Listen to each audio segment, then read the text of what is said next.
शिरसा देवम् गौरीपुत्रं विनायकं भक्तावासं स्मरे नित्यम् आयुः कामार्थसिद्धये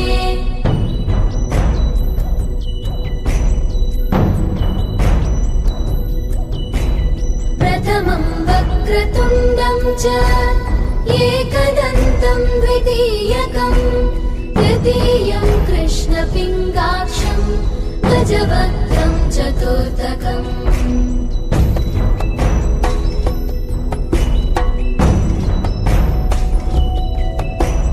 लम्बोदरं पञ्चमं च